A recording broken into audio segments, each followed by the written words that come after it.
The town was old. Whispers clung to its cobbled streets, stories of shadows and forgotten things. Above the town loomed Blackwood Manor, a mansion of grey stone and empty windows. It stood against the relentless march of time. Once grand, now decaying, its silhouette was a jagged wound against the bruised sky.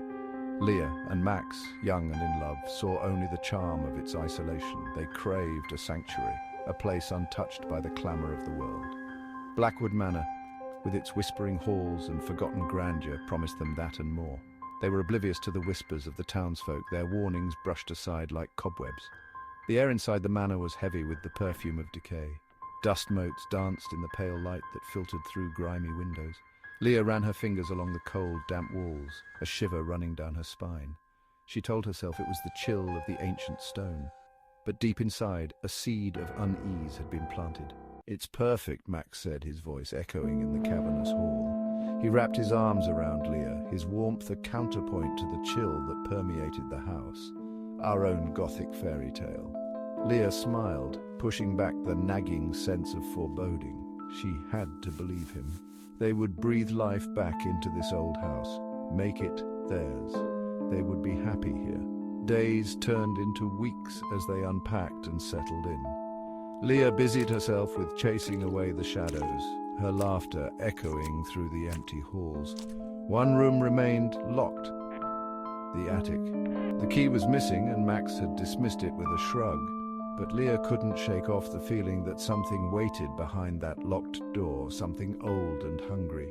That night, Leah lay awake, Max's steady breathing beside her, a small comfort in the oppressive darkness of their room. She couldn't shake the feeling of being watched, of unseen eyes boring into her. The mirror, with its dark, fathomless depths, haunted her thoughts. She imagined the mirror as an open doorway, a portal to somewhere ancient and evil. The reflection of her room in its surface seemed wrong somehow, twisted and distorted. Sleep, when it finally came, was filled with unsettling dreams. Visions of shadowy figures and whispering voices, all emanating from the cold, unblinking eye of the mirror. The next morning, Leah found Max staring at his reflection in the mirror. He seemed transfixed, his eyes vacant and distant. When he finally turned to her, his touch was cold, his smile strained. He denied anything was wrong, but Leah knew something had changed. The mirror had taken something from him, replaced it with something cold and unfamiliar.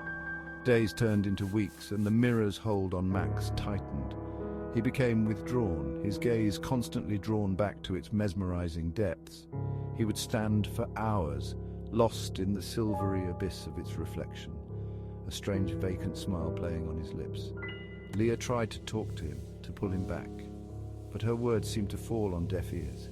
He was lost to her, claimed by the mirror's insidious power. One night, Leah woke to find their bed empty. Max was gone. Panic clawed at her throat. She raced through the dark, silent halls of the manor, her heart pounding in her chest.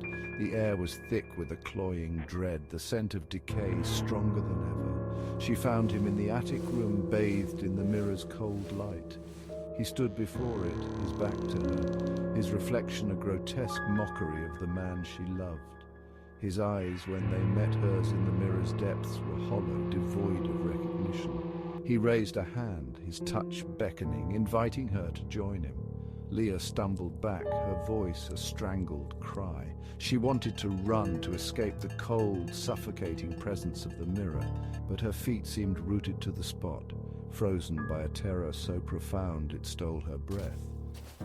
As she watched in horror, Max stepped towards his reflection, his form shimmering and dissolving until he vanished completely into the mirror's cold embrace.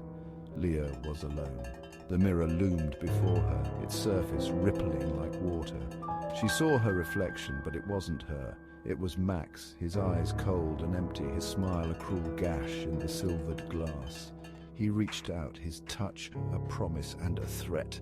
Leah screamed, but the sound was swallowed by the mirror's cold embrace. No one, not even the shadows, could hear her cries.